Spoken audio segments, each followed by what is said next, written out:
الحمد للہ وکفا وسلام علی عبادہ الذین اصطفیٰ اما بعد اعوذ باللہ من الشیطان الرجیم بسم اللہ الرحمن الرحیم محمد الرسول اللہ سبحان ربک رب العزت عما یصفون وسلام علی المرسلین والحمد للہ رب العالمین اللہم صلی علی سیدنا محمد وعلی آل سیدنا محمد وبارک وسلم۔ گھروں میں عام طور پر دیکھا گیا ہے کہ سیرپ کی بوتلوں پر لکھا ہوتا ہے شیک ویل بیفور یوز، استعمال کرنے سے پہلے اس کو اچھی طرح ہلا لیجیے۔ اگر اس کو ہلا لیا جائے تو اس کی افادیت بڑھ جاتی ہے۔ کچھ ایسا معلوم ہوتا ہے کہ اللہ رب العزت کے ہاں بھی یہی دستور ہے، جب کسی بھی بندے کو انعام سے نوازنا چاہتے ہیں تو اس سے پہلے اس کو آزماتے ہیں، اور اس کی دلیل قرآن عظیم الشان میں ملتی ہے۔ اللہ تعالیٰ ارشاد فرماتے ہیں وَإِذِ ابْتَلَىٰ إِبْرَاهِيمَ رَبُّهُ بِكَلِمَاتٍ فَأَتَمَّهُنَّ، یاد کرو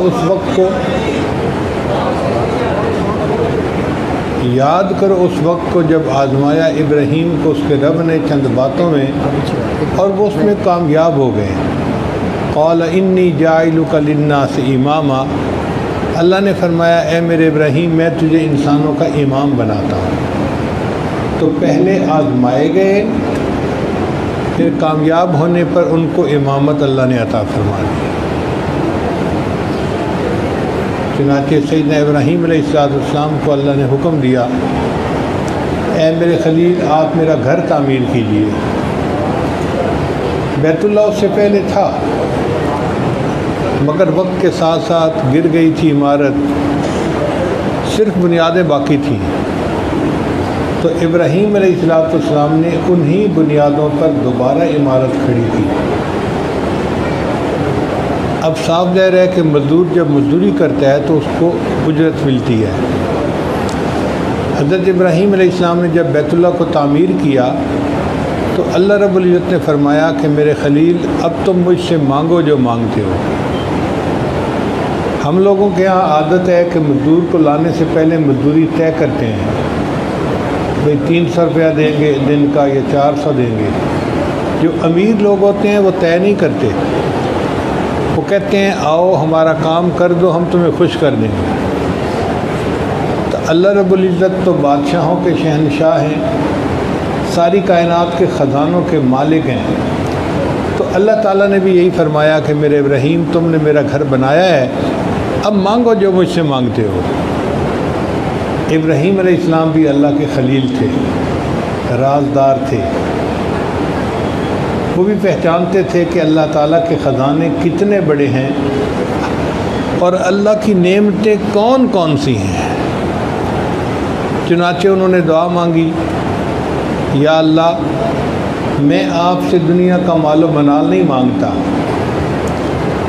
میں آپ سے دنیا کا فضل و کمال نہیں مانگتا، تو میرے ابراہیم کیا مانگتے ہو؟ اے اللہ میں آپ سے آمنہ کا لال مانگتا ہوں۔ ربنا وابعث فیہم رسولا، کیا مسئلہ آپ لوگوں کا؟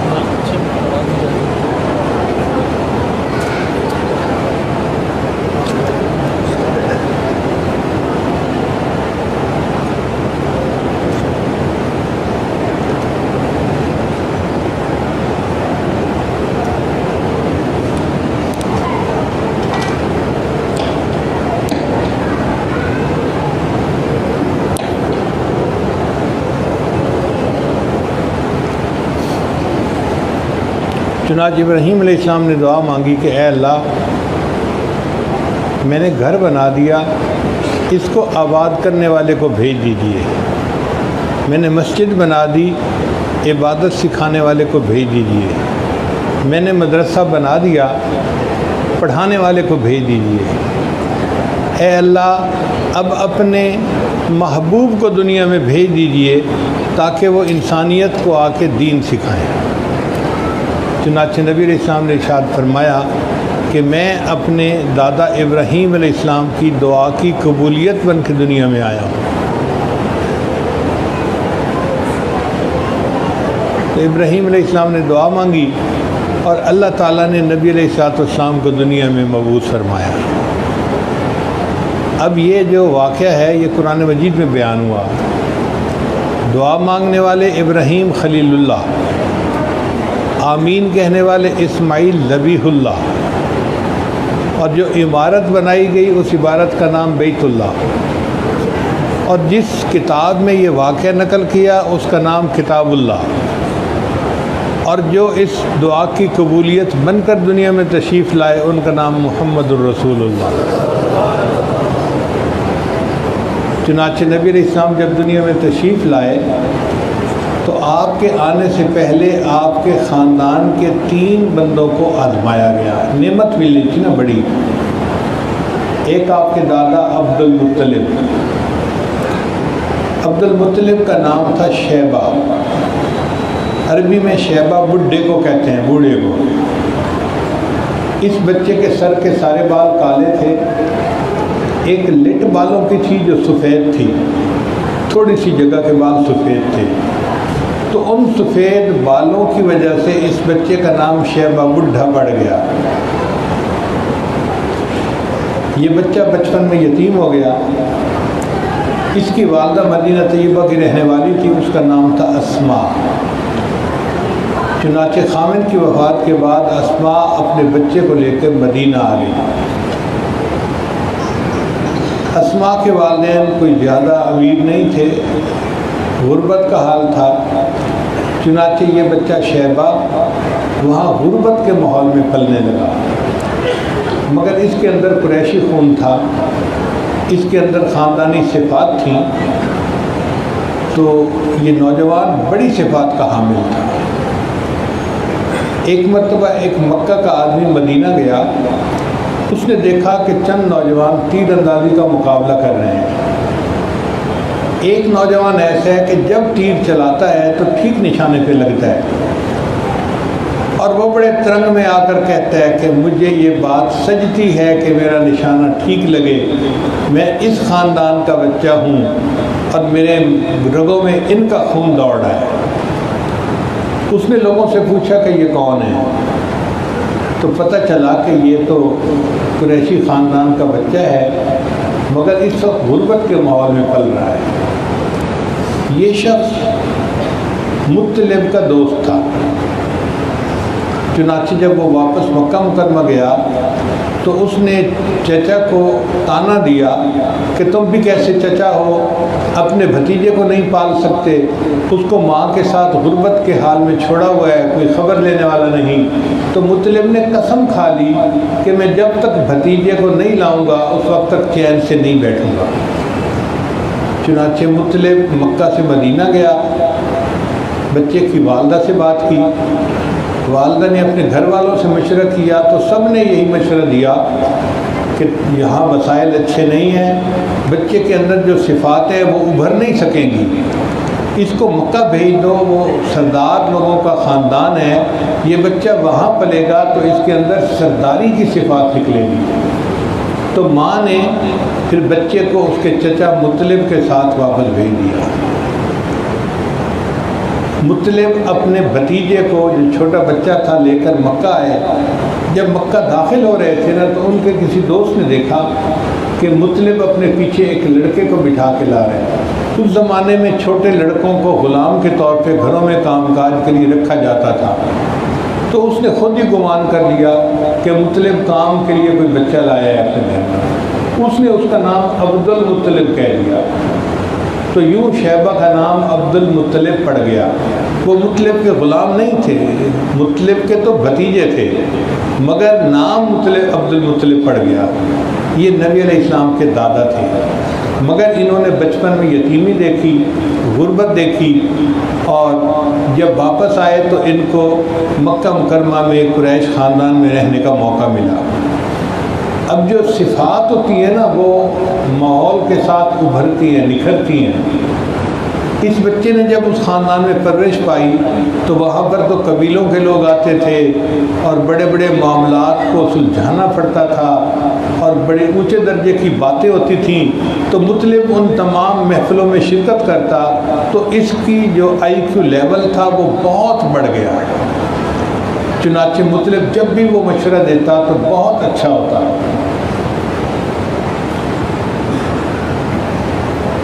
لوگوں نے جب یہ دیکھا کہ مطلب کے اندر دوسرے بچوں کی بجائے زیادہ صفات ہیں تو انہوں نے اس کو زیادہ اہمیت دینی شروع کر دی۔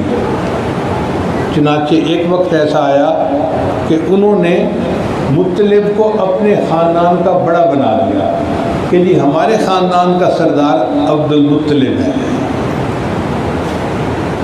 حالانکہ وہ تو سردار نہیں تھے، ایک نوجوان تھا۔ جب اس کو خاندان کا بڑا بنا دیا گیا تو اس بچے کو احساس ذمہ داری ہوا کہ میرے اوپر ذمہ داریاں عائد ہیں، اب مجھے ان کو پورا کرنا ہے۔ ان ذمہ داریوں میں سے ایک ذمہ داری یہ تھی کہ مکہ مکرمہ میں پانی کہیں نہیں ملتا تھا۔ زمزم کا کنواں اسماعیل علیہ السلام کے ذریعے اللہ نے جاری کیا تھا، مگر وقت کے ساتھ ساتھ یہ بند ہو گیا تھا اور اس زمانے میں کہیں پانی نہیں تھا۔ اب جہاں پانی نہ ہو تو وہاں رہنا، زندگی گزارنا مشکل ہوتا ہے۔ تو عبد المطلب نے سوچا کہ پانی کی تلاش میری سب سے بڑی ذمہ داری ہے۔ چنانچہ اس نے کدال بنوایا اور اس نے زمزم کے کنویں کو کھودنا شروع کر دیا، تلاش کرنا شروع کر دیا۔ وہ سارا کا سارا پتھریلا علاقہ تھا، یہاں کھودتا، چٹان توڑتا، نیچے پھر پتھر ہوتے، پھر دوسری جگہ توڑتا، پھر تیسری جگہ توڑتا۔ گرمیوں کا موسم، 50 ڈگری سینٹی گریڈ کا ٹیمپریچر، اور یہ نوجوان پسینے پسینے، تھکتا نہیں تھا اور زمین کی کھدائیاں کر کر کے کنویں کو تلاش کر رہا تھا۔ پتہ نہیں تھا کہ کنواں ہے کہاں، تو بس ایک آئیڈیا لگا کر ادھر کھودا ادھر کھودا، کامیابی نہیں ہو رہی تھی۔ کچھ لوگ ایسے بھی تھے جو اس کو پاگل سمجھتے، دیوانہ سمجھتے، مگر عبد المطلب اپنی دھن کا پکا تھا، اس کو اپنی ذمہ داری کا احساس تھا۔ وہ کھودتا رہا مگر پانی نکلتا نہیں تھا۔ ایک دن عبد المطلب نے منت مانی کہ اللہ، آپ نے مجھے 12 بیٹے دیے ہیں، میں ان میں سے ایک بیٹے کو آپ کے نام پر قربان کروں گا اگر مجھے زمزم کا پانی مل گیا۔ نظر مانی، منت مانی۔ اللہ کی شان دیکھیں کہ چند دن کے بعد مطلب نے ایک چٹان کو توڑا، اس کے نیچے زمزم کا کنواں تھا اور پانی نکل آیا۔ پانی کا نکل آنا اتنا بڑا بریک تھرو تھا کہ پورے مکہ کے لوگوں میں خوشی کی لہر دوڑ گئی۔ اب ان کو پانی اپنے شہر میں مل گیا، زندگی گزارنی آسان ہو گئی۔ چنانچہ لوگوں نے سوچا کہ بھئی عبد المطلب نے پوری قوم کو پانی دیا ہے، اب اس کو کوئی اس کا انعام دینا چاہیے۔ چنانچہ انعام کے طور پر پوری قوم نے مل کر عبد المطلب کو بیت اللہ کی چابیاں حوالے کر دی۔ یوں عبد المطلب والی بیت اللہ بن گئے، بیت اللہ کے کنجی بردار، متولی بن گئے۔ شروع میں متولی نہیں تھے، زمزم کو تلاش کرنے کی برکت سے اللہ نے ان کو والی بیت اللہ بنا دیا۔ چنانچہ عبد المطلب نے ایک دن سوچا کہ اللہ نے تو میری نظر پوری کر دی، اب مجھے بھی اپنی بات پوری کرنی چاہیے، اپنے بیٹوں میں سے ایک بیٹا اللہ کے نام پہ قربان کرنا چاہیے۔ چنانچہ انہوں نے 12 بیٹوں کے نام پرچیاں لکھی اور پھر ان میں قرعہ اندازی کی۔ قرعہ اندازی کی تو نام آیا عبداللہ کا۔ یہ عبد المطلب کا وہ بیٹا تھا جو سب سے زیادہ خوبصورت تھا، سب سے زیادہ منور چہرہ تھا، سب سے زیادہ شریف اچھے اخلاق والا بچہ تھا۔ اس کو دیکھ کے ہر بندے کا دل خوش ہوتا تھا اور اسی بچے کا نام نکل آیا کہ اس کو قربان کرنا ہے۔ عبد المطلب تیار ہو گئے۔ چنانچہ ایک دن عبد المطلب نے لوگوں کو بلایا اور کہا بھائی میں آپ کے سامنے عبداللہ کو اللہ کے نام پہ قربان کرنا چاہتا ہوں۔ لوگوں نے کہا کہ دیکھو آپ نے نظر پوری کرنی ہے نا، تو آپ عبداللہ کی بجائے اونٹ قربان کر لیں۔ کتنے اونٹ قربان کریں؟ انہوں نے کہا قرہ ڈال دو۔ چنانچہ دوبارہ قرہ اندازی ہوئی، عبداللہ کو قربان کروں یا 10 اونٹوں کو؟ عبداللہ کا نام نکلا۔ عبداللہ کو قربان کروں یا 20 اونٹوں کو؟ عبداللہ کا نام نکلا۔ اونٹ بڑھتے گئے حتیٰ کہ قرہ اندازی ہوئی، عبداللہ کو قربان کروں یا 100 اونٹوں کو قربان کروں؟ تو نام اونٹوں کا نکل آیا۔ چنانچہ عبد المطلب نے 100 اونٹوں کو قربان کیا اور یوں انہوں نے اپنی بیٹی کی قربانی کو پورا فرما دیا۔ اسی حضرت عبداللہ جو تھے وہ ذبیح اللہ کہلواتے تھے۔ ایک مرتبہ نبی علیہ السلام نے کسی صحابی کو کہا کہ میں ذبیحین کا بیٹا ہوں، 2 ذبح ہونے والوں کا بیٹا ہوں۔ اس نے پوچھا اللہ کے نبی صلی اللہ علیہ وسلم 2 ذبیحین کون؟ فرمایا ایک میرے اجداد میں سے اسماعیل ذبیح اللہ تھے اور ایک میرے والد بھی ذبیح اللہ تھے۔ اب دیکھیں کہ جس بچے کو ذبح کرنے کے لیے بلا لیا گیا ہو وہ اپنے ہاتھ سے دیکھ رہا ہے کہ باپ کے پاس چھری ہے، مجمع آ چکا، اس کے دل پہ کیا گزری ہوگی؟ تو گویا حضرت عبداللہ کے اوپر بھی بڑا ٹف ٹائم گزرا۔ ان کو کوئی پتہ نہیں تھا کہ تھوڑی دیر میں چھری چلے گی اور ان کا گلا کاٹ دیا جائے گا، مگر اللہ نے ان کو زندہ رکھنا تھا تو وہ زندہ رہے۔ تو ایک آزمائشیں عبد المطلب پہ آئیں جو دادا تھے، دوسری آزمائشیں حضرت عبداللہ پہ آئیں جو نبی علیہ السلام کے والد گرامی تھے، اور تیسری آزمائش نبی علیہ السلام کی والدہ ماجدہ بی بی آمنہ کے اوپر آئی۔ حضرت عبداللہ جب جوان ہوئے تو باپ نے سوچا کہ میں بیٹے کی شادی کر دوں۔ مکہ مکرمہ میں رشتے دیکھے مگر کہیں دل ٹھکا نہیں۔ انہوں نے سوچا کوئی نہیں، ہم مدینہ طیبہ جا کے دیکھتے ہیں۔ مدینہ طیبہ میں ایک قبیلہ تھا، اس کا نام تھا بنو زہرہ۔ ان کی ایک بچی تھی جس کا نام تھا آمنہ۔ یہ بچی اپنے اخلاق میں، کردار میں، شرافت میں، پاک دامنی حیا میں اتنی اچھی تھی کہ ہر زبان پہ اس کی تعریفیں تھیں۔ جب عبد المطلب نے اسے دیکھا تو ان کو بچی پسند آئی۔ انہوں نے کہا بیٹے میرا دل چاہتا ہے کہ ہم تیرا نکاح یہاں پہ کریں۔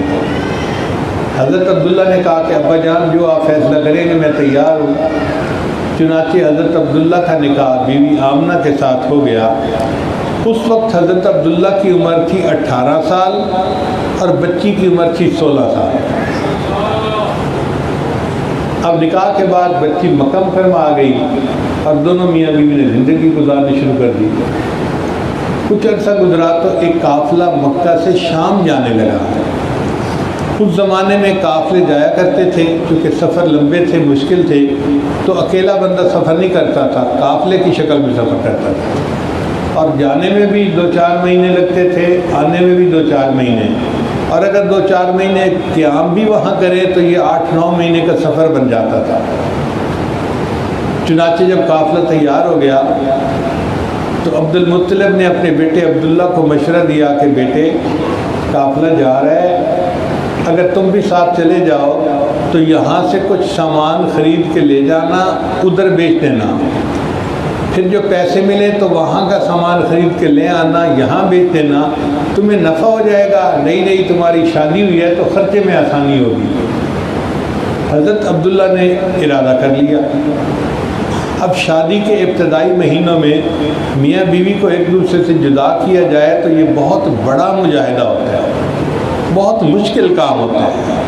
حضرت عبداللہ نے ارادہ کر لیا۔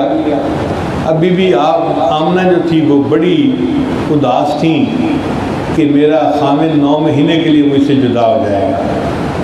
چنانچہ جس دن قافلے نے روانہ ہونا تھا تو بی بی آمنہ نے اپنے خامن کو رخصت تو کیا مگر چہرے پہ اداسی ظاہر تھی۔ ان کی اداسی کو دیکھ کے حضرت عبداللہ نے سوچا کہ میں بیوی کا دل خوش کروں۔ انہوں نے کہا دیکھو آمنہ میں جلدی آ جاؤں گا، ایک میرے ساتھ وعدہ کرو۔ کیا؟ کہ جس دن میں واپس آؤں گا نا تو میں دروازہ کھٹکھٹاؤں تو دروازہ آپ نے کھولنا ہے۔ میرا دل چاہتا ہے میں دروازہ کھولوں اور بس تمہارے چہرے پہ میری نظر پڑے۔ بی بی آمنہ نے وعدہ کر لیا۔ اب میاں بیوی کا یہ ایک خفیہ معاہدہ ہو گیا اور حضرت عبداللہ سفر میں تشریف لیتے۔ اس وقت بی بی آمنہ امید سے تھی، حمل تھا۔ اللہ کی شان دیکھیں کہ حضرت عبداللہ شام گئے، وہاں انہوں نے سامان تجارت بیچا اور دوسرا خریدا، پھر وہاں سے قافلہ واپس آیا۔ جب واپس آ رہے تھے تو راستے میں حضرت عبداللہ کو بخار آ گیا۔ بخار کی وجہ سے کمزوری بھی کافی ہو گئی اور دیکھنے والے کو بھی محسوس ہوتا تھا کہ بہت نقاہت ہے۔ مدینہ طیبہ شام کے راستے میں پڑتا تھا۔ جب یہ لوگ مدینہ طیبہ پہنچے اور حضرت عبداللہ کو اپنے میکے والوں نے، سسرال والوں نے دیکھا تو انہوں نے کہا عبداللہ تم سفر روک لو، ہم تمہارا علاج معالجہ کرواتے ہیں، جب صحت مند ہو جاؤ گے تو پھر واپس چلے جانا۔ چنانچہ حضرت عبداللہ وہیں رک گئے اور باقی قافلہ مکہ مکرمہ آ گیا۔ جس دن قافلہ نے مکہ مکرمہ پہنچنا تھا اس دن مکہ کے گھروں میں خوشیاں تھیں، ہر گھر میں عید کا سماں تھا۔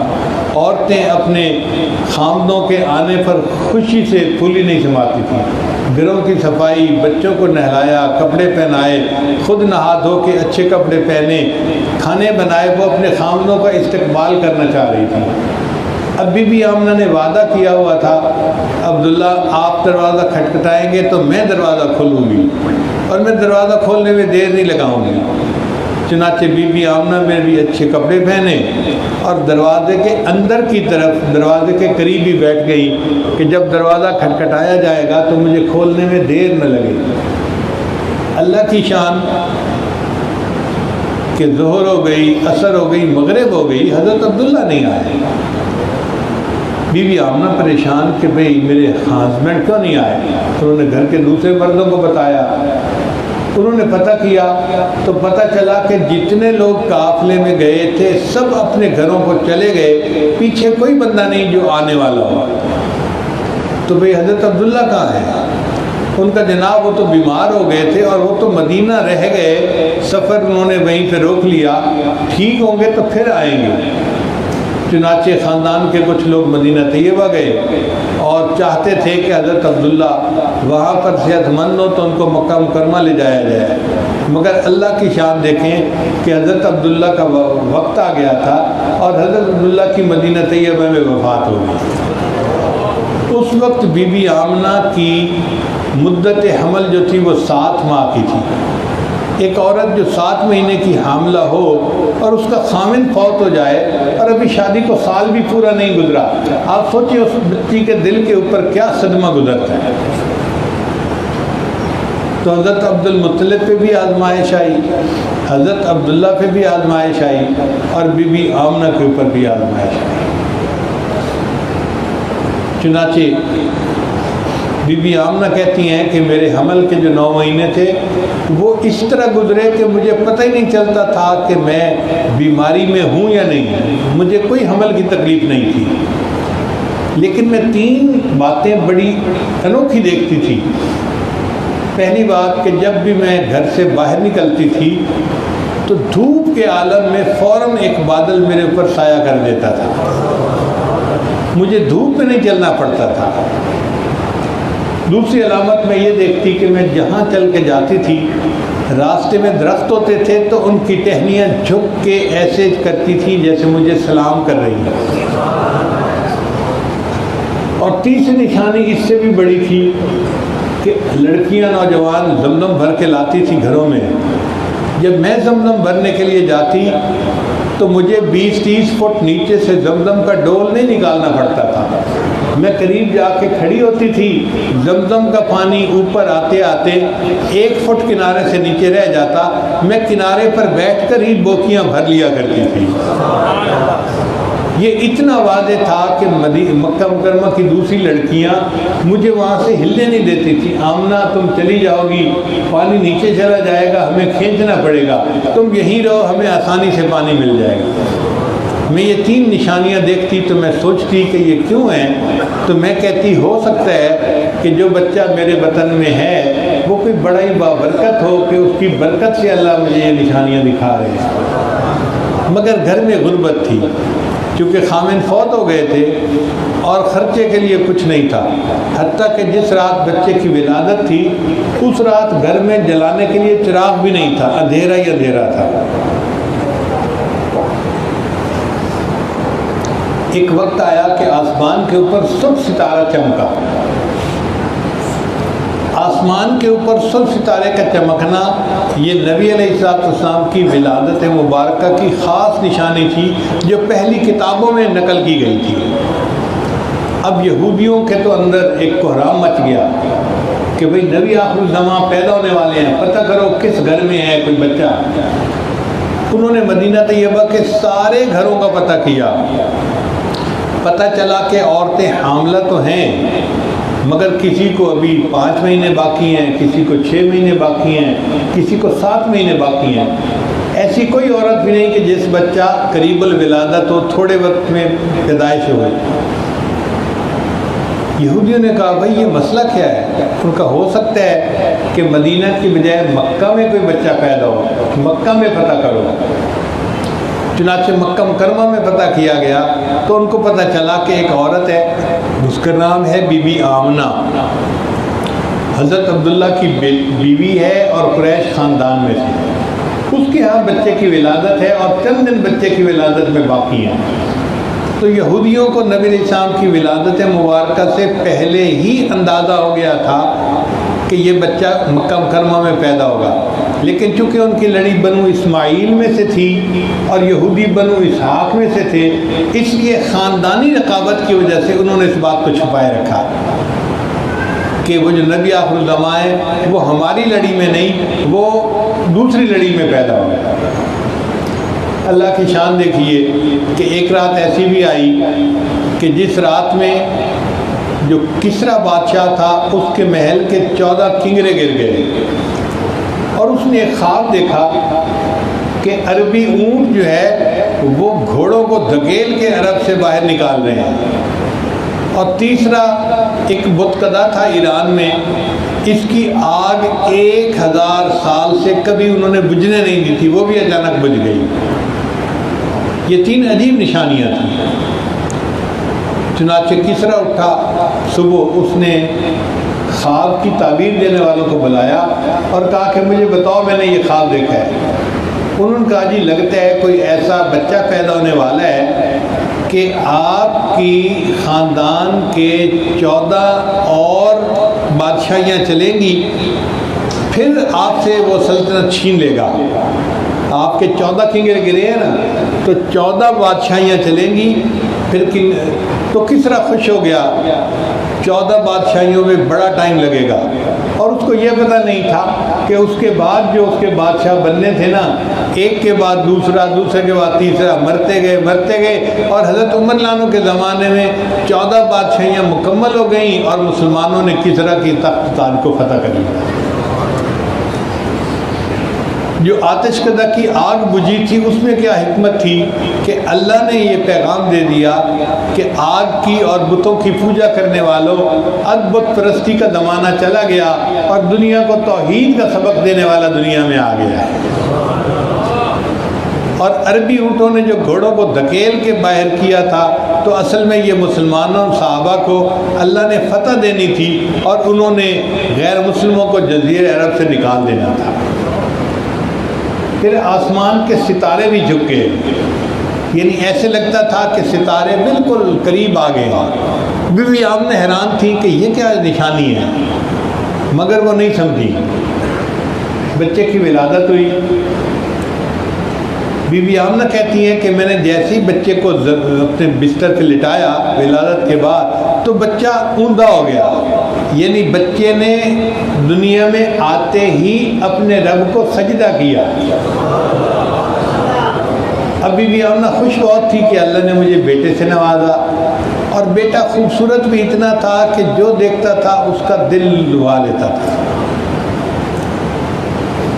صبح ہوئی تو حضرت عبد المطلب آئے جو بچے کے دادا تھے. انہوں نے بچے کو دیکھا. اس زمانے میں دستور یہ تھا کہ جب بھی مکہ میں کوئی بچہ پیدا ہوتا تو اس کو بیت اللہ میں برکت کے حصول کے لیے لے جایا جاتا تھا. چنانچہ حضرت عبد المطلب نے اس بچے کو اٹھایا اور کہا کہ میں اس کو بیت اللہ لے جاتا ہوں برکت کے لیے. عبد المطلب کو یہ پتہ نہیں تھا کہ یہ وہ ہستی ہیں کہ جو کائنات کے لیے رحمت بن کے دنیا میں آئی ہیں. بہرحال انہوں نے بیت اللہ میں لے گئے، دعائیں کی، اور تھوڑی دیر کے بعد بچے کو لے کے واپس آئے۔ تو بی بی آمنہ نے پوچھا آپ نے بچے کا کوئی نام سوچا ہے؟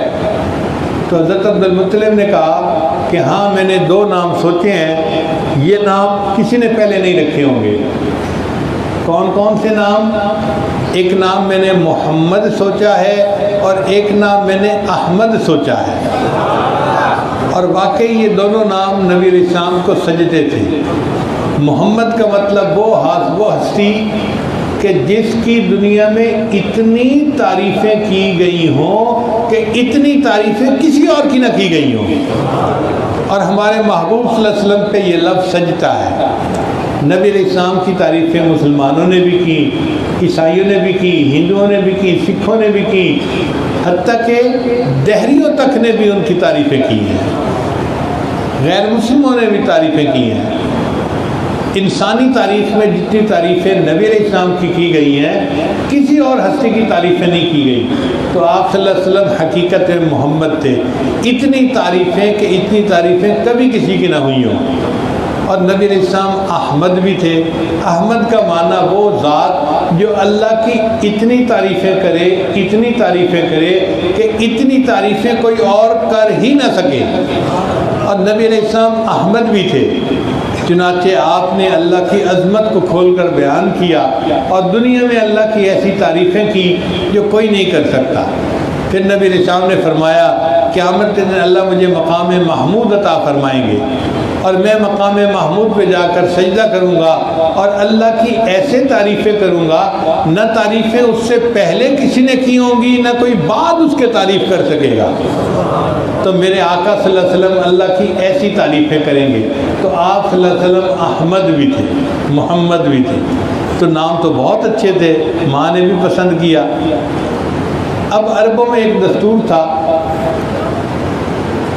کہ جب بچہ پیدا ہوتا تھا تو اس کو پرورش کے لیے دیہات میں بھیج دیا جاتا تھا۔ اس کی 2 وجوہات تھیں۔ ایک وجہ تو یہ تھی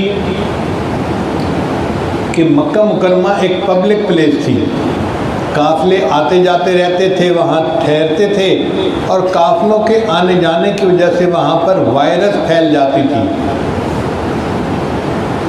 وبا پھیل جاتی تھی، اور جب وبا پھیلے تو پھر بچے جلدی اثر قبول کرتے ہیں، بیمار ہو جاتے ہیں، فوت ہو جاتے ہیں۔ تو لوگ یہ چاہتے تھے کہ ہم بچے کو اس پبلک پلیس سے جلدی نکال دیں تاکہ بچے کو کوئی بیماری نہ پکڑ لے، تو وہ دیہات میں صحت افزا مقام پہ بھیج دیتے تھے۔ اور دوسری وجہ یہ تھی کہ قافلوں کے آنے کی وجہ سے عربوں میں جو کچھ الفاظ تھے وہ باہر کی زبانوں کے بھی آ گئے تھے، تو عربوں کو اپنی زبان پہ بڑا ناز تھا۔ وہ نہیں چاہتے تھے کہ ہمارے بچے کے میری بول چال میں کوئی اجمی لفظ آئے، لہذا وہ بچے کو دیہات میں بھیج دیتے تھے۔ ایک تو بچے کی زبان خالص عربی رہے گی اور ایک بچے کی صحت بھی اچھی رہے گی۔ چنانچہ مکہ مکرمہ سے کوئی 80 کلومیٹر کے فاصلے پر ایک شہر ہے، اس کا نام ہے طائف۔ طائف کے قریب ایک قبیلہ تھا، بنو سعد اس کا نام تھا۔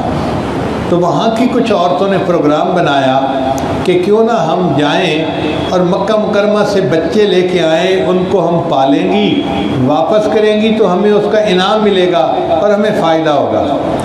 چنانچہ 10 عورتیں طائف سے سفر کے اوپر چل پڑی۔ ان میں ایک عورت نام تھی جس کا نام تھا حلیمہ۔ حلیمہ کہتے ہیں حلم والی عورت کو، جس کے اندر بردباری اور تحمل مزاجی ہو، جلدی غصہ نہ کرنے والی ہو۔ وہ بھی اپنے خاوند کے ساتھ ان عورتوں کے ساتھ مکہ مکرمہ آئی۔ ان کے پاس ایک اونٹنی تھی اور ایک گدھی تھی، مگر دونوں جانور کمزور تھے۔ اب باقی عورتیں آگے نکل جاتی اور یہ میاں بیوی پیچھے کمزور جانوروں پہ سوار آ رہے ہوتے۔ پھر جب عورتوں کے پاس پہنچتے تو پھر سفر شروع ہوتا، پھر سب عورتیں آگے نکل جاتی، یہ پیچھے رہ جاتے۔ جب 5-10 مرتبہ ایسا ہوا تو ان عورتوں نے بات کی، حلیمہ آپ کے جانور کمزور ہیں اور بہت دیر لگا رہے ہیں اور ہم نے واپس گھر بھی جانا ہے، ہمیں آپ اجازت دیں، ہم چلی جاتی ہیں، ہم بچوں کو لے کے مغرب سے پہلے واپس اپنے گھر پہنچیں گی، آپ آ جانا، آپ کے جانور کمزور جو ہیں۔ چنانچہ حلیمہ اور اس کے خاوند نے اجازت دے دی، اور عورتیں جو تھیں وہ جلدی مکہ مکرمہ پہنچ گئیں۔ مکہ مکرمہ میں جن گھروں کے اندر لڑکے تھے اور ان کے باپ زندہ تھے، ان عورتوں نے ان بچوں کو گود میں اٹھا لیا۔ کچھ عورتیں بی بی آمنہ کے گھر بھی آئیں۔ جب انہوں نے سنا کہ بچے کا والد تو فوت ہو گیا تو وہ سوچنے میں پڑ گئی کہ ہم بچے کو پالیں گے بھی صحیح، باپ تو ہے نہیں، تو ہمیں کون انعام دے گا، تو محنت کا فائدہ کوئی نہیں، لہٰذا وہ بچے کو لیے بغیر چلی گئی۔ اب جب انہوں نے بچوں کو نہ لیا تو بی بی آمنہ کے دل پہ اور زیادہ زخم لگا۔ ایک تو خاوند جدا تھا، اور دوسرا اب ان کے بیٹے کو کوئی پالنے کے لیے تیار نہیں ہو رہا تھا۔ تو بی بی آمنہ سوچ رہی تھی اے کاش میرا خاوند زندہ ہوتا، وہ میرے بچے کے لیے کھلونے لاتا، اے کاش میرا بچہ بڑا ہوتا تو باپ اس کو انگلی پکڑ کے بازار کی سیر کروانے کے لیے جاتا۔ مگر بی بی آمنہ کو پتہ نہیں تھا کہ اللہ تعالیٰ کی طرف سے مقدر یہ ہے کہ اے آمنہ، اس کے لیے باپ کو کھلونے لانے کی ضرورت نہیں، میں اس بچے کے لیے آسمان کے چاند کو کھلونا بنا دوں گا۔ اور بی بی آمنہ پریشان نہ ہو کہ بچہ بڑا ہوا تو باپ انگلی پکڑ کے بازار کی سیر کروائے گا، یہ وہ بچہ ہے، میں اس کو عرشوں پہ بلا کے اپنی جنتوں کی سیر کروا دوں گا۔ چنانچہ حلیمہ سعدیہ بی بی آمنہ کے گھر پہنچی۔ انہوں نے کہا کہ جی میں بچہ لینے کے لیے آئی ہوں۔ بی بی آمنہ نے بتا دیا کہ چارپائی پہ بچہ سویا ہوا ہے اور بچے کے اوپر پتلی ململ کا کپڑا جو ہے وہ بچھایا گیا ہے۔ تو بی بی آمنہ کہتی ہیں کہ میں نے سنا کہ بچے کا باپ نہیں ہے، مگر میرے دل میں خیال آیا کہ میں بچے کو دیکھوں تو صحیح کہ بچہ کیسا ہے۔ وہ فرماتی ہیں کہ جب میں نے وہ تھوڑا سا کپڑا ہٹایا نا تو بچہ سویا ہوا تھا، کپڑا ہٹنے سے بچے نے آنکھیں کھولیں اور مجھے دیکھ کر مسکرایا۔ اب اس بچے کی مسکراہٹ میں اتنی خوبصورتی تھی کہ میں تو دل ہی دے بیٹھی، اور میں نے دل میں سوچا حلیمہ تجھے پیسے تو نہیں ملیں گے، لیکن اس بچے کی جو مسکراہٹ ملے گی اس کی تو کوئی قیمت ہی نہیں ہے۔ تو میں نے فیصلہ کر لیا میں نے بچے کو لینا ہے، کچھ ملے یا نہ ملے۔ اب حلیمہ مسکرا رہی ہے تو بی بی آمنہ نے پوچھا حلیمہ مسکرا کیوں رہی ہو؟ حلیمہ نے جواب دیا میں دیہات کی رہنے والی ہوں اور میں نے بڑے بچوں کو دیکھا ہے، مگر جتنا کیوٹ جتنا خوبصورت یہ بچہ ہے نا، میں نے ایسا کبھی بچہ نہیں دیکھا۔ تو جب حلیمہ نے یہ بات کہی تو بی بی آمنہ کہنے لگی حلیمہ تم دیہات کی بات کرتی ہو، میں شہروں کی رہنے والی ہوں، مدینہ میں بھی رہی مکہ میں بھی رہی، میں نے شہروں میں بھی کوئی اتنا خوبصورت بچہ نہیں دیکھا۔ حضرت عبد المطلب نے یہ بات سنی تو وہ فرمانے لگے کہ حلیمہ تو نے دیہات میں ایسا خوبصورت بچہ نہیں دیکھا، اور آمنہ تو نے شہروں میں ایسا خوبصورت بچہ نہیں دیکھا، اور میں تو ملکوں کا سفر کرنے والا بندہ ہوں، میں نے ملکوں سفر کیا ہے، میں نے ملکوں میں ایسا خوبصورت بچہ نہیں دیکھا۔ اور اگر اس وقت جبرائیل علیہ السلام پاس ہوتے اور ان سے کوئی پوچھتا کہ جی آپ بھی ذرا اپنے کمنٹس دیں، تو جبرائیل علیہ السلام کہتے حلیمہ تم نے دیہات میں ایسا بچہ نہیں دیکھا، آمنہ تم نے شہروں میں نہیں دیکھا، عبد المطلب آپ نے ملکوں میں نہیں دیکھا، میں تو پوری دنیا کے انسانوں کو دیکھ چکا ہوں، میں نے پوری دنیا کے انسانوں میں کوئی ایسا خوبصورت بچہ نہیں دیکھا۔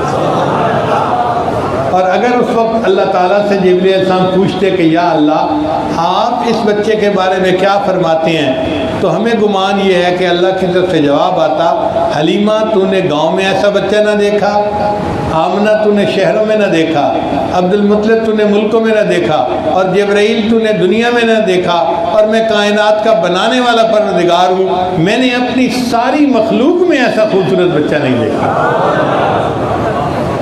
چنانچہ شاعر کہتا ہے حسینہ جمیلہ دا منہ توڑ دیتا، محمد بنا کے قلم توڑ دیتا. اللہ نے اپنے حبیب صلی اللہ علیہ وسلم کو اتنا خوبصورت بنایا تھا کہ جو دیکھتا تھا دل دے بیٹھتا تھا. واللیل سیاہی زلفوں کی چہرہ والضحیٰ اس کا. واللیل سیاہی زلفوں کی چہرہ والضحیٰ اس کا. سارے جہاں کا پیارا ہے آپ محب ہے خدا اس کا. رب نے بنایا جب اس کو خود آپ کہا سبحان اللہ. اللہ نے جب اپنے محبوب کو بنایا تو محبوب کی خوبصورتی کو دیکھ کے اللہ نے خود سبحان اللہ کہا. اے چہرہ اے زیبائے تو رشک بتانے آدری. ہر چند وصفت می کنم در حسن زاں بالا تری. آفاقہا گردیدہ مہرے بتا ورزیدہ بسیار خوبہ دیدہ اما تو چیز دیگری. چنانچہ نبی علیہ السلام کی ولادت مبارکہ ایسے حال میں ہوئی کہ گھر کے اندر خرچے کے لیے تیل جلانے کے لیے یعنی چراغ جلانے کے لیے تیل بھی نہیں تھا، مگر اللہ نے کائنات کو ایک نعمت عطا فرمائی جس نے پوری کائنات کے لیے رحمت للعالمین بن کے آنا تھا. شاعر کہتا ہے خلیل اللہ نے جس کے لیے حق سے دعائیں کی، ذبیح اللہ نے وقت ذبح جس کی التجائیں کی، جو بن کر روشنی پہ دیدہ یعقوب میں آیا، جسے یوسف نے اپنے حسن کے رنگ میں پایا. کلیم اللہ کا دل روشن ہوا جس ذوق فشانی سے، وہ جس کی آرزو بھڑکی جواب لنترانی سے، وہ جس کے نام سے داؤد نے نغمہ سرائی کی، وہ جس کی یاد میں شاہ سلیمان نے گدائی کی. دل یحییٰ میں ارما رہ گئے جس کی زیارت کے، لب عیسیٰ پہ آئے واز جس کی شان رحمت کے. وہ دن آیا کہ پورے ہو گئے تورات کے وعدے، خدا نے آج پورے کر دیے ہر بات کے وعدے. مبارک ہو کہ ختم المرسلین تشریف لے آئے، جناب رحمت للعالمین تشریف لے آئے. تو اللہ کے پیارے حبیب صلی اللہ علیہ وسلم اس دنیا میں تشریف لائے اور آپ کی ولادت مبارکہ پوری کائنات کے لیے رحمت تھی. اب حلیمہ نے بچے کو لینے کا ارادہ کیا اور بی بی آمنہ نے بچے کو دینے کا ارادہ کیا. اب بی بی آمنہ بچے کو دعا دے کے رخصت کر رہی ہیں. یہ جو وقت ہوتا ہے نا کہ ماں اپنے بیٹے کو دعا دے کے رخصت کرتی ہے، یہ عجیب وقت ہوتا ہے. آپ دیکھیے اسماعیل علیہ السلام کو ان کی والدہ بی بی ہاجر نے دعاؤں سے رخصت کیا تھا. اسماعیل علیہ السلام واپس آئے تو اسماعیل ذبیح اللہ بن گئے تھے. موسیٰ علیہ السلام کو ان کی والدہ نے پانی کے اندر دریا میں ڈالا دعائیں دے کر. جب موسیٰ علیہ السلام لوٹ کر آئے تو وہ موسیٰ کلیم اللہ بن چکے تھے.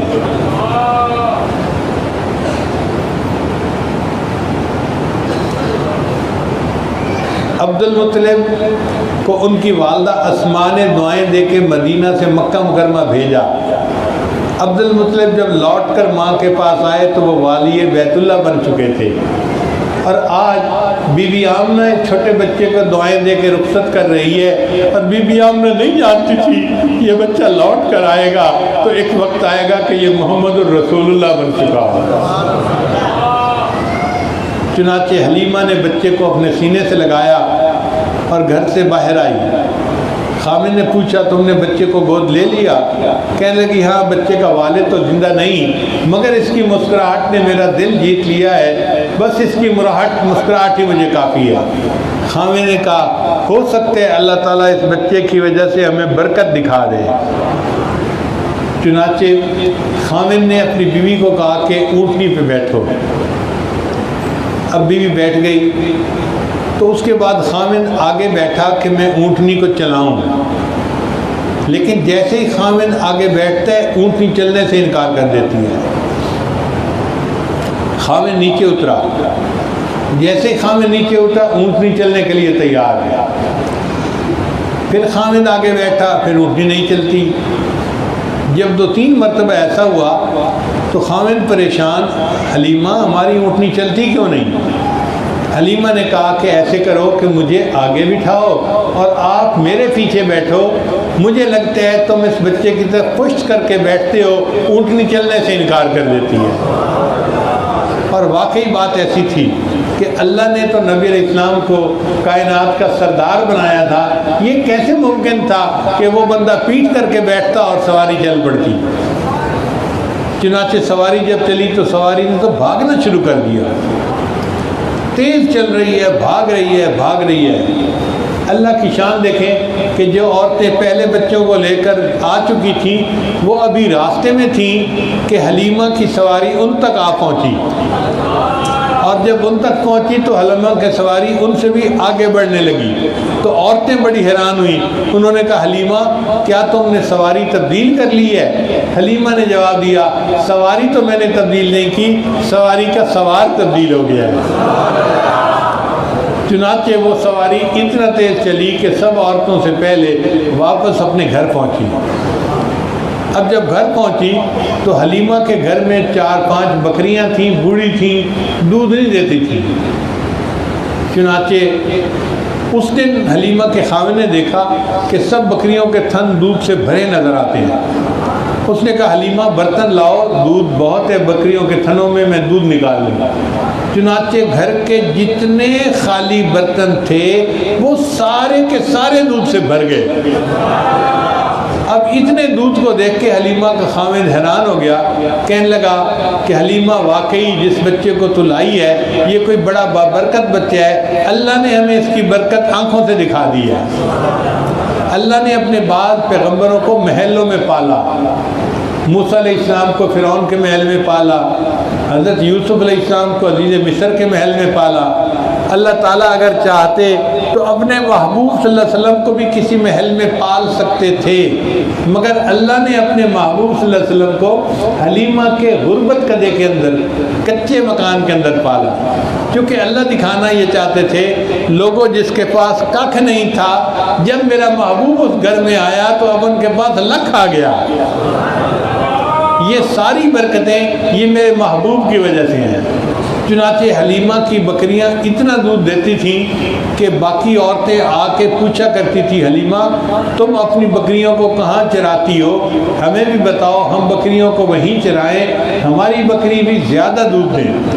مگر وہ عورتیں بھی اس بکری کو اسی وادی میں چراتی، باقی بکریاں اتنی دودھ نہیں دیتی تھیں، صرف حلیمہ کی بکریاں زیادہ دودھ دیتی تھیں۔ یہ نبی علیہ السلام کی برکتیں تھیں جو حلیمہ اور اس کے خاوند کو اللہ دکھا رہے تھے۔ حلیمہ کی ایک بیٹی تھی، اس کا نام تھا شیمہ، کوئی 13-14 سال کی عمر ہوگی تقریباً، تاریخ سے جو پتہ چلتا ہے۔ اس کے ذمہ تھا بکریوں کو چرانا، کیونکہ ماں باپ بوڑھے تھے، وہ روزانہ بکریوں کو چرانے جایا کرتی تھی۔ ایک دن حلیمہ نے دیکھا کہ دن کے 10-11 بج گئے ہیں اور شیمہ بکریوں کو لے کر نہیں گئی۔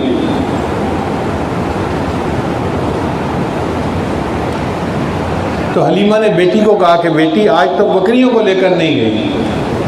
تو انہوں نے کہا امی بکریاں کافی ہیں اور میں اکیلی ہوں اور مجھے ان کے پیچھے بھاگنا پڑتا ہے، اور گرمی کا موسم ہے اور بھاگ بھاگ کے میری حالت بری ہو جاتی ہے، میں اکیلی ان کو نہیں چرا سکتی، مجھے ہیلپ کی ضرورت ہے، کوئی میرے ساتھ دے تب میں چراؤں گی ورنہ نہیں۔ ماں نے اسے سمجھایا بیٹا تمہارا باپ بھی بوڑھا ہے، میں بھی بیمار ہوں، کمزور ہوں، تو ہم دونوں تو بکریاں چرا نہیں سکتے، گھر میں تم ہی جوان العمر ہو، تمہیں یہ کام کرنا ہے۔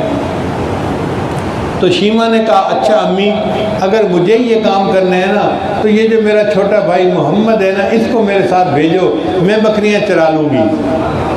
ماں نے کہا کوئی عقل کی بات کرو، تم بکریاں سنبھالو گی یا دودھ پیتے چھوٹے بچے کو سنبھالو گی؟ شیمہ نے کہا امی اگر تو بھائی کو ساتھ بھیجیں گی تو میں بھائی کو بھی سنبھال لوں گی، بکریوں کو بھی سنبھال لوں گی، اور اگر نہیں بھیجیں گی تو مجھ سے بکریاں نہیں سنبھالی۔ تو ماں نے بچی سے پیار سے پوچھا کہ بیٹی بتا اصل مسئلہ کیا ہے؟ تو شیمہ نے جواب دیا امی میں ایک دن چوری چوری بھائی کو ساتھ لے کے گئی تھی، میں نے اس دن 3 باتیں بڑی خاص دیکھی تھیں۔ ماں نے پوچھا بیٹے کون سی باتیں؟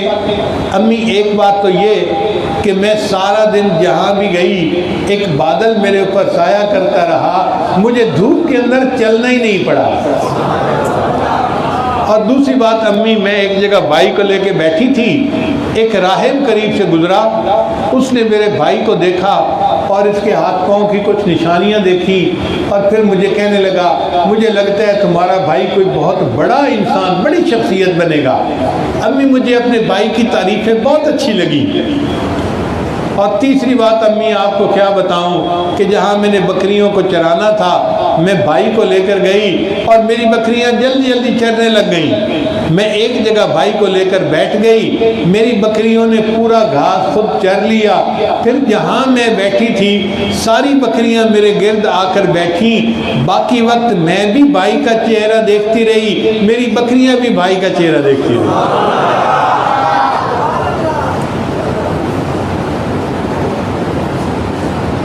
حلیمہ سعدیہ نے بچے کو 4 سال اپنے پاس رکھا، پھر اس نے سوچا کہ میں بچے کو اس کی والدہ کے حوالے کر دوں، چنانچہ وہ بچے کو مکہ مکرمہ لائی اور 4 سال کی عمر میں اس بچے کو والدہ کے حوالے کر دیا۔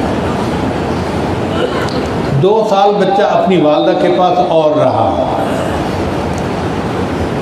2 سال کے بعد حلیمہ آمنہ نے سوچا کہ مجھے اپنے میکے گئے ہوئے بہت عرصہ گزر گیا ہے اور اب تو بچہ چلنے پھرنے دوڑنے کے قابل ہو گیا ہے، تو کیوں نہ میں اپنے میکے کا چکر لگاؤں اور اپنے میکے والوں کو اپنا بچہ بھی دکھاؤں کہ اللہ نے مجھے کتنا خوبصورت بیٹا عطا کیا ہے۔ چنانچہ انہوں نے عبد المطلب سے اجازت مانگی، بچے کے دادا سے، کہ مجھے آپ میکے جانے کی اجازت دے دیں۔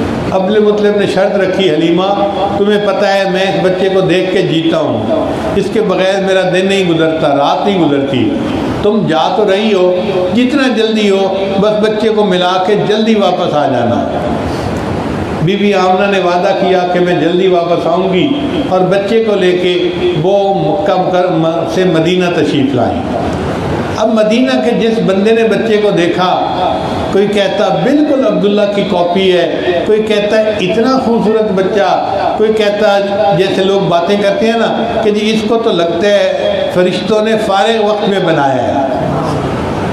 ہر بندہ اسی قسم کے کمنٹس دیتا، اور مدینہ کی عورتیں دور دور سے اس بچے کو دیکھنے کے لیے آتی کہ جی اتنا خوبصورت بچہ ہے، ماسٹر پیس ہے، ذرا جا کے دیکھ کے تو آؤ۔ ایک دوسرے سے بیٹھ کے بات کی کرتی کہ تمہیں پتہ ہے کتنا خوبصورت بچہ آمنہ لائی ہے۔ چند دن بی بی آمنہ وہاں رہی تو پھر ایک دن بی بی آمنہ اپنے شوہر جو وفات پا چکے تھے حضرت عبداللہ، ان کی قبر پر بھی گئی۔ تاریخ میں یہ واقعہ تفصیل کے ساتھ نہیں ہے، صرف اتنا ہے کہ نبی علیہ السلام نے فرمایا کہ مجھے اتنا یاد ہے کہ میری والدہ میرے والد کی قبر پر گئی تھیں اور وہاں جا کر وہ کھڑی ہو گئیں اور ان کی آنکھوں سے آنسو ٹپکنے لگے۔ اب وہ آنکھوں میں آنسو کیوں ٹپک رہے تھے کسی بندے کو یہ معلوم نہیں تھا، لیکن لگتا یہ ہے کہ وہ اس وقت اپنے تخیل میں حضرت عبداللہ سے باتیں کر رہی تھیں کہ آپ نے مجھ سے وعدہ کیا تھا کہ میں سفر سے واپس آ جاؤں گا، تم دروازہ کھولنا۔ عبداللہ میں تو سارا دن انتظار میں رہی، آپ آئے ہی نہیں کہ میں آپ کے لیے دروازہ کھول سکوں۔ اور عبداللہ آپ نے تو یہاں ٹھکانہ بنا لیا، دیکھیں آپ کے بعد اللہ نے مجھے آپ کی ایک نشانی دی ہے، بچہ دیا ہے، کاش آپ زندہ ہوتے، اس بچے کو دیکھ کے آپ کی آنکھیں ٹھنڈی ہو جاتی۔ اور ان باتوں کو سوچ کے پھر بی بی آمنہ کی آنکھوں سے آنسو نکلے۔ نبی علیہ السلام فرماتے ہیں کہ میں نے جب اپنی والدہ کو روتے دیکھا تو میں بھی رونے لگ گیا، کیونکہ بچے ماں سے اٹیچڈ ہوتے ہیں، تو ماں رو رہی تھی تو نبی علیہ السلام فرماتے ہیں مجھے یاد پڑتا ہے کہ والدہ کو روتے دیکھ کر میں بھی رونے لگ گیا تھا۔ خیر اس کے بعد بی بی آمنہ نے مکہ مکرمہ واپس آنے کا ارادہ کر لیا۔ اب وہ بچے کو اور ایک باندی تھی، اس کا نام تھا ام ایمن، ان کو لے کے مکہ مکرمہ کی طرف چلی۔ اللہ کی شان دیکھیں کہ راستے میں ایک مقام تھا جس کا نام تھا ابوا، وہاں پہنچی تو بی بی آمنہ کا انتقال ہو گیا۔ آپ ذرا اس بچے کی ذہنی کیفیت کا اندازہ لگائیں کہ اس کے پیدا ہونے سے پہلے اس کا والد دنیا سے یعنی رخصت ہو چکا، اور اب ابھی وہ 6 سال کا ہے کہ اس کی والدہ بھی اس سے جو ہے جدا ہو گئی، اس کے دل پہ کتنا صدمہ گزرا ہوگا۔ ایک 6 سال کا بچہ کتنا چھوٹا ہوتا ہے، معصوم سا ہوتا ہے، اور اس کو اتنے بڑے بڑے بوجھ اٹھانے پڑ رہے ہیں۔ اب جب وفات ہو گئی تو لوگوں نے بی بی آمنہ کو وہیں پہ دفن کر دیا۔ دوسرے دن ام ایمن نے بچے کو کہا کہ چلو ہم مکہ مکرمہ تمہارے دادا ابو کے پاس چلتے ہیں۔ تو بچہ تیار تو تھا، مگر بچے کا دل غمزدہ تھا کہ میں ماں کو چھوڑ کے کیسے جاؤں۔ چنانچہ جب سامان اونٹنی پر رکھنے لگے تو ایمن نے دیکھا کہ بچہ نہیں ہے، تو کہنے لگی بچہ ابھی تو یہاں کھڑا تھا، کہاں ہے؟ پتہ کیا گیا تو یہ بچہ اپنی والدہ کی قبر کے پاس پہنچ کے وہیں رو رہا تھا، اپنی ماں کو چھوڑ کے نہیں جانا چاہتا تھا۔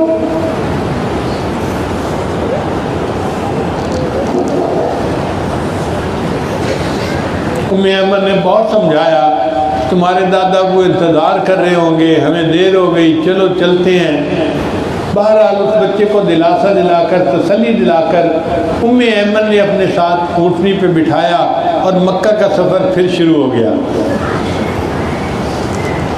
مدینہ سے مکہ کا سفر تقریباً 15 دن لگا کرتے تھے عام طور پر۔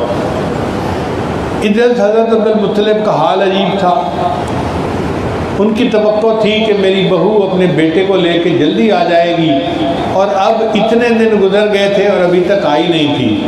ان کا روزانہ کا معمول تھا، وہ صبح ناشتہ کرتے اور جو مکہ مکرمہ مدینہ سے آنے کا راستہ تھا نا، وہاں ایک چٹان کے اوپر جا کر بیٹھ جاتے اور آنے والے مسافروں کو دیکھتے تھے کہ میری بہو میرے جو ہے وہ پوتے کو لے کر آئے گی اور میں اپنے پوتے کا استقبال کروں گا۔ لوگ آتے پوچھتے تم نے کوئی مسافر دیکھا؟ وہ کہتے نہیں دیکھا۔ کوئی مسافر دیکھا؟ نہیں دیکھا۔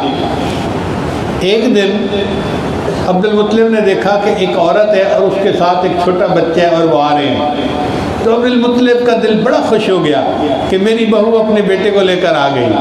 لیکن جب قریب آئی تو وہ بہو نہیں تھی، بلکہ وہ باندھی تھی اور بچے کو لے کر آئی تھی۔ تو عبد المطلب نے پوچھا بچے کو تو لائی ہو، بچے کی ماں کہاں ہے؟ تو اس نے پھر ان کو بتایا کہ بچے کی ماں تو وفات پا گئی اور اس کو راستے میں دفن کر دیا گیا۔ پھر اس کے بعد یہ بچہ اپنے دادا کی کفالت میں آ گیا، حضرت عبد المطلب کے دادا ابو کی کفالت میں۔ اللہ کی شان دیکھیں کہ 2 سال گزرے تو دادا کی بھی وفات ہو گئی۔ دنیا میں تشریف لانے سے پہلے والد کی وفات ہو گئی، پھر جب 6 سال کی عمر تھی تو والدہ کی وفات، اور جب 8 سال کی عمر ہوئی تو دادا ابو کی بھی وفات۔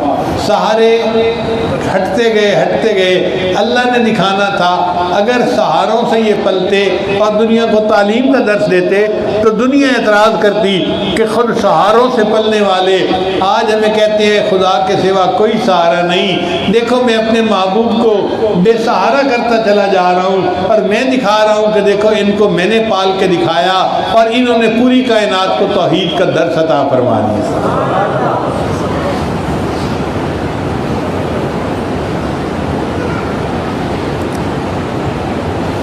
چنانچہ پھر ایک وہ وقت بھی آیا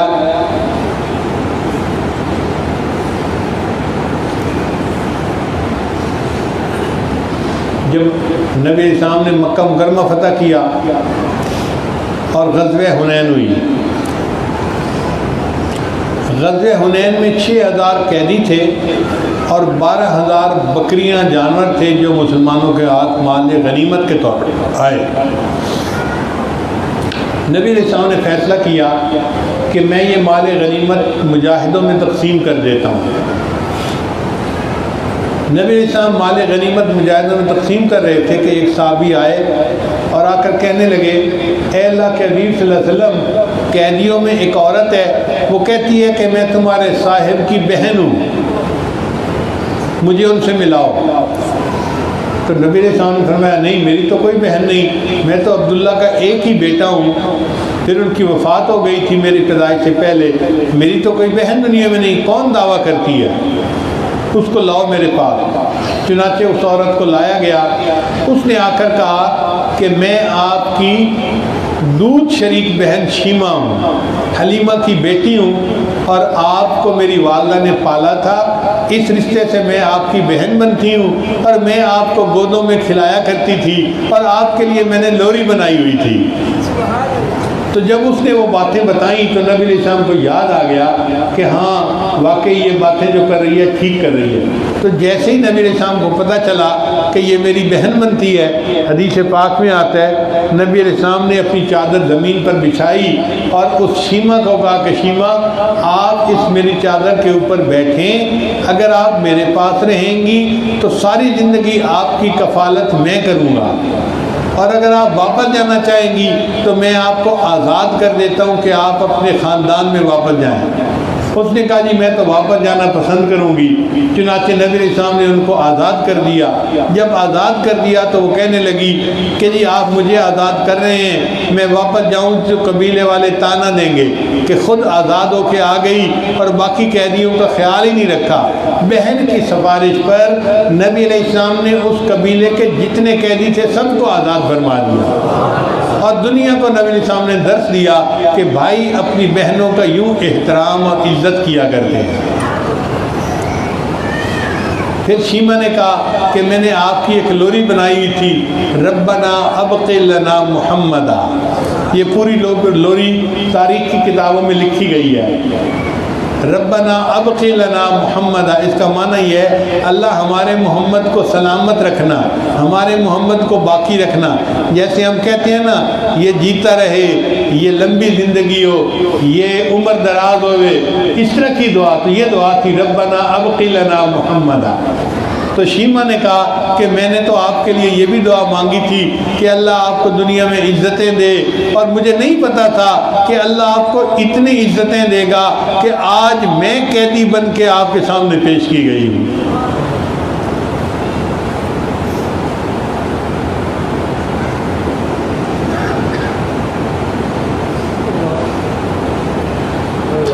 اے رسول امی خاتم المرسلین، تجھ سا کوئی نہیں، تجھ سا کوئی نہیں، ہے عقیدہ یہ اپنا بصدق و یقین، تجھ سا کوئی نہیں، تجھ سا کوئی نہیں، تیرا سکہ رواں کل جہاں میں ہوا، اس زمین میں ہوا، آسماں میں ہوا، کیا عرب کیا عجم سب ہے زیر نگیں، تجھ سا کوئی نہیں، تجھ سا کوئی نہیں۔ چنانچہ ربیع الاول کا مہینہ ہے، یہ نبی علیہ السلام کی ولادت مبارکہ کا مہینہ ہے، اور اس مہینے میں ہر مومن کا دل خوش ہوتا ہے کہ اللہ نے اس کائنات کو رحمت عطا فرمائی تھی۔ اسی نسبت سے آج میں نے کچھ بات آپ کے سامنے کر دی تاکہ آپ نبی علیہ السلام کی ولادت مبارکہ کا پورا قصہ سنیں، گھر میں جا کے عورتوں کو سنائیں، بچے کو سنائیں، اور اس کو گھروں کے اندر ایک دوسرے کے ساتھ تذکرہ کریں تاکہ ہمارے ایک ایک بچے کو پتہ ہونا چاہیے کہ نبی علیہ السلام کی ولادت مبارکہ کا قصہ کیا تھا۔ نبی آتے رہے، آخر میں نبیوں کے امام آئے۔ میں بات مکمل کر رہا ہوں۔ نبی آتے رہے، آخر میں نبیوں کے امام آئے، وہ دنیا میں خدا کا آخری لے کر پیام آئے، جھکانے آئے بندوں کی جبیں اللہ کے در پر، سکھانے آدمی کو آدمی کا احترام آئے۔ وہ آئے جب تو عظمت بڑھ گئی دنیا میں انسان کی، وہ آئے جب تو عظمت بڑھ گئی دنیا میں انسان کی، وہ آئے جب تو انسان کو فرشتوں کے سلام آئے۔ بروز حشر میں جب نفس نفسی کا سما ہوگا، وہاں وہ کام آئیں گے جہاں کوئی نہ کام آئے۔ اللہ تعالی ہمیں اپنے حبیب صلی اللہ علیہ وسلم کی قیامت میں شفاعت عطا فرمائے اور ان کی ایک ایک سنت پر محبت کے ساتھ عمل کی توفیق عطا فرمائے۔ وآخر دعوانا ان الحمد للہ رب العالمین۔